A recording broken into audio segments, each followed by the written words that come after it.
Hello, everyone watching at home. You're with Adelaide Eternal. This is Sarven McLinton, along with your co-host and the champion who's actually playing these games, Beckett Wolfe. Hello, everybody. Thanks for coming. Thanks for watching. So we are in the thick of your tournament. This is round four.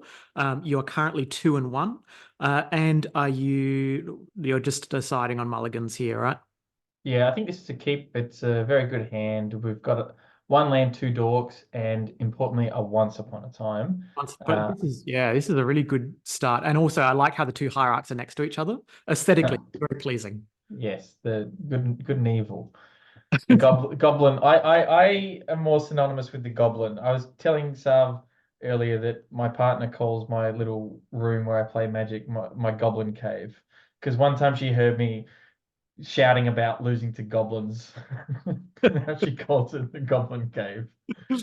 Oh, that's great. And so this is one of the few times that you ever once upon a time on your opponent's turn on the draw. I know I'm glad I didn't F6 through it. I usually just F6 through my opponent's Yeah, lucky you, first lucky turn. you. Otherwise, that's gone.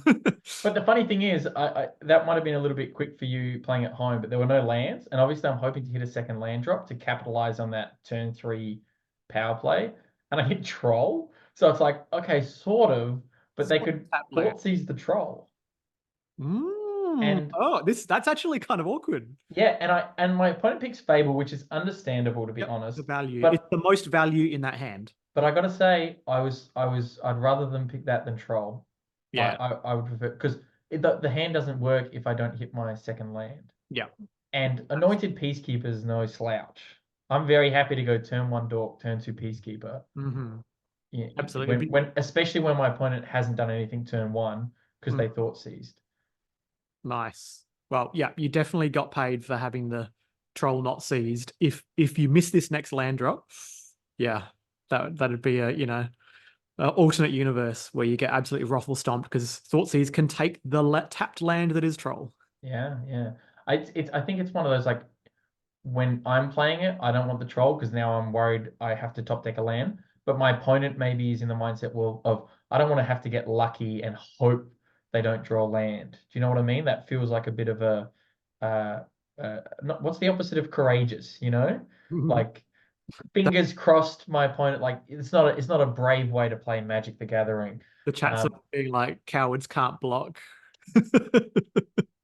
um, so yeah, there's a reanimate. Oliphant is out and ready to rumble, ready to trample. And my opponent's living the dream. yeah, that's perfection. Chef's kiss right there. But you did hit the land, which is an absolute relief. But Anointed Peacekeeper is not very good when your opponent has nothing What in do hand. you name here, Sub? What do you name? But your opponent has nothing in hand. So My opponent's on Gigantha, so I could name Gigantha. Actually, here's a question for you. Does the Peacekeeper, does it does it tax, have to be the one in hand? No, it doesn't have to be no, does it tax the putting companion into your hand? because it's an activated ability. Mm, with Right? I should okay. have gone to the Brains Trust on this, Activated huh? abilities source. Yeah, yeah, you're right. Yeah, Gigantha, why not? I go Xander's Lounge, because my opponent doesn't have any other three drop play other than Gigantha in hand, which they'll probably do now. Hmm But look at my opponent's life total. It's definitely a bad spot for me. But when I see that they've got nothing else, they're all in on this. And when I've got double exalted off hierarch, I'm actually bashing for five. Yeah, I think you win the race. Like, I don't I, actually think they can attack here. I do, and um, they're doing six. So all I need to do is soak up one damage, and it increases their clock. It increases, yeah, their clock by one, or Yeah, decreases, however you want to put it. But they rip prismatic ending off the that's top. very good for the like that makes the attack correct. Absolutely, because they've got Yes. the ability to prevent. Oh, but you have fourth now. So Yeah. is it like attacking with a one creature for three, getting the monarch, is that better when you give them the monarch back and you can't kill their Oliphant and you die to it? I guess you could jump it even one. Yeah, soak up one damage. Here's my first of all, I want to get Hierarchy out to get a lot of mana to do a big fourth. Yeah, big fourth next turn. And I also want to just secure that chump block. I know he's got trample, but I want to secure that chump block to increase the clock. This is so patient. Very nice. So I want to play Bowmasters here, chump, so that Guarantee 1 life. so Guaranteed. that I go to 1 life the turn after to ruin their attacks. And the fact that you turned off Xander's Lounge is turned off. Oh no, it's still, now that the Peacekeeper's gone, they can actually cycle. They can cycle, Okay. yeah. Uh, So that was my plan, right? Is to Nice. Bowmasters and chump. And it actually looks pretty good here, you know, like after the chump, because I get a big 4th and I might be able to draw out of it. But then I don't. Oh no. Why is this? I don't. Oh, I feel like I'm deciding whether or not I can get away with doing it in the end step, because I figure I'm behind. So when you're behind, it's better to do risky plays. And the riskier play is I don't want to get caught with my pants down when my opponent has a spot removal on my chumper next turn and I end up dying. But I figure because I'm behind, I need to play a little bit riskier and hold up Bowmasters for like a 3/1 creature or something. And if I rip a land, you just get to 4th for lethal. 4th is exactly lethal. Wow. That's a clinic. So speaking of Brave Magic, Yes. I Yeah. got Definitely I not got rewarded for Brave Magic, but I was in the tank on it because it's definitely safer to chump there to secure the chump. But calculating that land is exactly lethal, I think makes it worthwhile to take the risk. Amazing. That was a clinic. Yeah, I was really happy with that play. Tight. And that secures you in game 1. Now game 2. So what have you seen of their deck? What do you Well, I saw Xander's Lounge. So you're thinking it's kind of like I'm thinking it's the mirror pretty much. Reanimator, maybe like Well, I'm playing Reanimate Olafon and True. Gigantha. I think it's just exactly. It's hard to tell because all the decks are the same. I think it's honestly the mirror. Mm-hmm. Yeah. So Winds of Abandon just keeps coming in. My like tier 2 Parallax Wave.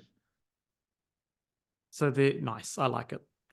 so the audience has now seen 4 rounds of Magic, all of which has been around the initiative, mid-range, proactive threats, and all games finish within like 5 to 6 turns and are concluded.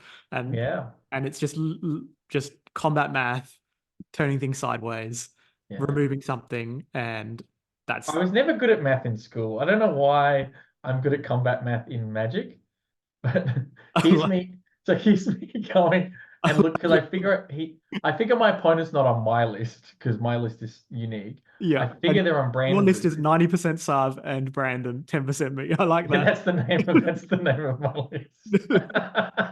Did I not tell you that was? Yeah, it's great. You just mush our decks together and then. So this is me furiously trying to find Brandon's list because Brandon posted. I think I said in round 1 he posted a deck tech on it. Yes. And that's where I like got the idea. So this is me furiously trying to find my YouTube history and my Moxfield history to get my opponent's deck list up. And then I give up. I'm like, oh, whatever. Whatever. All decks in Highlander are the same right now anyway. Oh, that's great. So you are now on the draw with a misstep, which is probably the best time to be on the draw. If you could choose anything to be on the draw with, it'd probably be mental misstep. Absolutely. I don't want to tell people how to suck eggs, but if you're on the draw, especially in the early turns, you want to be trading cards and reducing their board presence. Very, very generally speaking, That's so why misstep does exactly that. So good, right? Just being able to get back the tempo, get back the play in effect. Yeah. And then I'm like, I go back. I'm like, no, I want to know how many like 1-drops there are, and like if any of them played Wasteland or something like that. Dom Initiative. I'm like, how do you spell initiative? Dom Initiative. The math, and then it's like spelling as well. Google, how do you spell Dom Initiative? Magic. Now we need them. Oh man. I take it you don't succeed in this quest. No. It's like I'm just keep this hand. It's a good keep. I mean, it's not ideal. Like obviously I think you want the second land, but like 2 dorks land and a misstep is perfectly fine.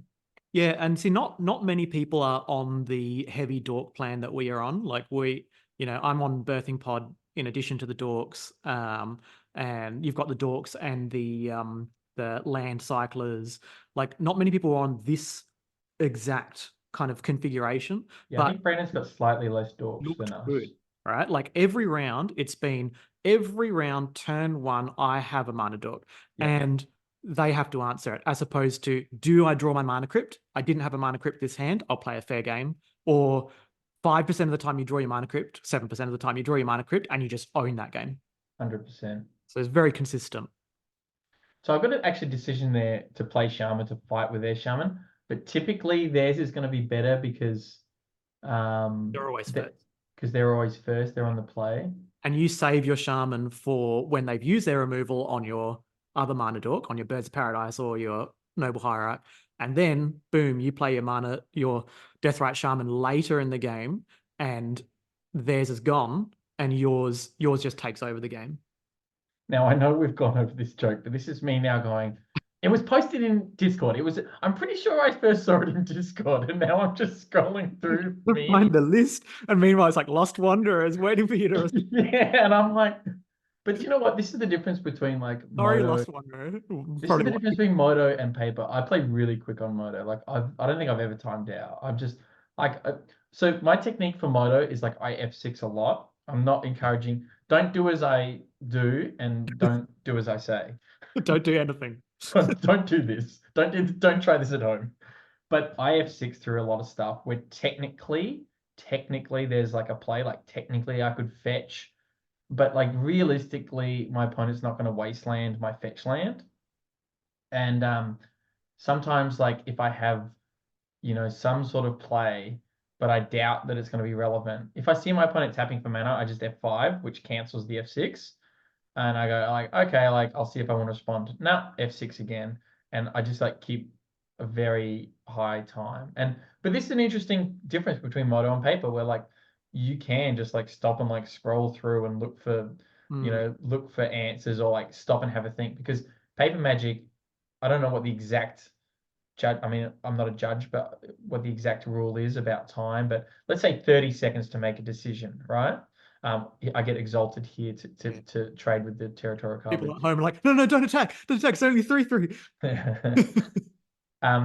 But yeah, so it's different. Like I'll often do this. I'll play really, really quick because 90% of my decisions are easy and then 10% are quite difficult. And so on the 10%, I really take my time. I don't play like that in paper. Most people don't. They take the same amount of time roughly. I'll get up and I'll make a coffee, I'll stretch out, for the audience, I don't do that this tournament because I'm conscious of the audience. But if I'm playing Moto, yeah, like I'll stop and take a coffee, have a little break, spend 5 minutes on a decision, and then make the decision and go. Speaking of making a decision, that Lalia attack, that Lalia play was really interesting because it was basically, in your mind, a 3-mana removal spell for their territorial Kabu. Shows the power of Kavu. And you're just going, I'm going to kill that Kabu so that you can't curve out by filtering cards out of your hand, card quality. You're not going to get card quality. And it's going to allow you to get on the board because you know that you're more threat dense than they are. And that ended up happening because they basically passed the turn. They didn't have a play on the next turn. Yeah, well, we rushed through it because I was rambling on, but I had a lot more cards in hand than my opponent. So I like at that point, I just want to trade cards, because then let's say I've got 6 cards and my opponent's got 4. If we both mind twisted each other for 4, then having 2 cards relevant playables to 0 is much more relevant is much better than having 6 playables to 4. Does that make sense? Yep, makes total sense. And that's like limited magic. That's good cube principles. And meanwhile, you've seen their hand. Their hand is Gigantha and Chaos Defiler. Which is named off the Peacemaker. It was a great name because they were going to Chaos Defiler me. So Anointed Peacekeeper. Good example of Anointed Peacekeeper. Like, really good all day. Yeah, no one else is really playing it in these kind of domain-esque, initiative-esque kind of lists, but I think it's the kind of thing that you need: pressure, disruption, and It's slow. It time walks them. Like sometimes it just absolutely time walks them. Yeah, big time. And Because that's the thing. Even if you can't look at it as a lock, like it's not a thought seize. It just disrupts their curve, and it can switch off. Like it can completely switch off a planeswalker or something that's crushing you. You know, like a GT or something. But he's got a great bod. You know, he hits the G. He works out. He He's works got- out. He flexes. Look at him flexing in the eye. And he's got Yeah. vigilance. And he's just like, come at me, bro, like that. Yeah, yeah. Have you seen Elite Spellbinder? I thought about replacing Elite I Spellbinder. don't like it because it's 1 toughness. Yeah, that's what I figured. The flying I like, but With I the Morlocks, vigilance, and the Bowmasters pretty and the tough. Wrens. Yeah, the flying's good. Yeah, I tested both and Peacekeeper was slightly better. But when I'm drafting, I go Spellbinder. Yeah, There's in less draft of it's those effects. much better. Yeah. In Ren Orcish Bowmaster dot format doesn't work. And look at this, you just like had all the pressure. So Yeah. And the Peacekeeper didn't need, like, you don't need to think about like it's a temp. You can look at it as a tempo card. Like you don't need to think of it as I need to like get value. It's not a value card. It's tempo. I mean, and it did exactly that. It switched off Chaos to Filer for 2 key turns, and the game was over before it was relevant. Sure, if the game went on 5 more turns, my opponent would probably trade it off or find a kill spell and then to Filer. Didn't get to it. it didn't get to it. And as you've seen, all of these matches ended on turn 5 or 6. And you're applying pressure, your opponent's dead. And that's what you want. Just hold their head underwater long enough for them to drown. That's all you need. That's it. That's what you got to work out. Nice. Work out like the anointed peacekeeper. So that's the end of round 4. So in conclusion, the Swiss rounds, you were, what was your standing at the end of the Swiss? I was 5th at the end of Swiss. Nice. Jazza, who we played in round 2, was 1st, I believe. So your only loss was to 1st seed. Yeah. In fact, I can get it up. So you're pretty much a lock. Looking at standings, you're pretty much a lock for IDing with whomever you're partnered with, even if you. Yeah, there you go. If you're paired down, yeah. The top 8 was a lock. And there's Dean from SA as well. Shout outs to Dean. Well done. Oh, good work, Dean. Yeah. Got some good SA representation there. Yeah, absolutely. So yeah, the top 8 just ID and lock. Nice. Lock Top 8, 2 South Australian players, 2 Adelaide players. Nice work. All right. So that's the end of the Swiss. So, yep, no spoiler there. You make it into the top 8. So we'll come back with the quarterfinals. See you in the quarters.